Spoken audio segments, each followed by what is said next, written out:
সাল 2023। আমি তখন আমার কর্মজীবনের সব থেকে সুন্দর পর্যায়ে ছিলাম, কারণ আমি তখন ডুয়ার্সে থাকতাম।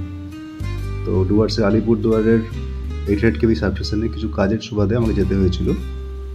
তো প্রায় যেতে হয়তো, কিন্তু একদিন আমরা প্ল্যান করি যে আমরা আজকে জলদাপাড়া ন্যাশনাল পার্কের ভিতর দিয়ে যাব, চিলাপাতা জঙ্গলের ভিতর দিয়ে। তো আমরা সেখান থেকে সোজা বেরিয়ে পশ্চিমবাড়ি হয়ে একদম চেকপোস্টে গিয়ে পৌঁছাই।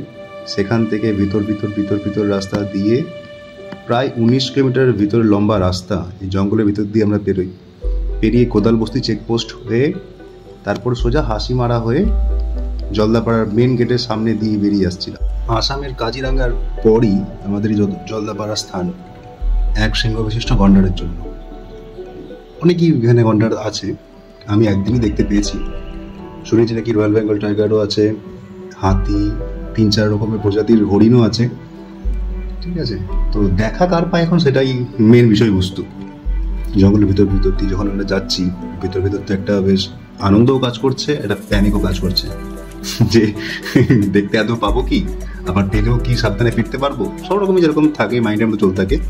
তাও আমরা মনে সাহসী এগিয়ে যাচ্ছিলাম। বাট দুঃখের বিষয়, অনেকটা রাস্তা প্রায় 10-15 কিলোমিটার চলে আসার পরও কিচ্ছু নজরে আসলো না।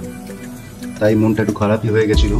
তো এই সমস্ত ক্লান্তি মেটানোর জন্য এই সুন্দর মনোরম দৃশ্য, এই যে ডুয়ার্সের ঘন জঙ্গলের উপর দিয়ে আকাশের যে সামিয়ানা, চোখে না দেখেন না, ক্যামেরায় বুঝতে পারবেন না।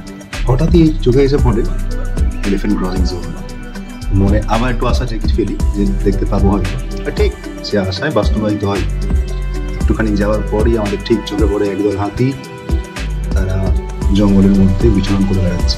তার মধ্যে 3-4টেকে আমরা দেখতে পাই পিছন থেকে, বাকিরা এগিয়ে গেছেন। এর সঙ্গে সঙ্গে আরও জিনিস চোখে পড়ে, সেটা হচ্ছে বাইসন। তাদের একটা জল বেশ অনুভূত চকিত হয়ে তাকাচ্ছে, এই কারা এরা, ভাই মানুষ, এরা মানুষ রাস্তায় ঘুরে বেড়ায়। যাই হোক, এই শর্ট ফিল্ম আমার, এই ছোট পর্ব রবীন্দ্রনাথ ঠাকুরের ছোট গল্প শেষ হয়ে হইল না শেষ।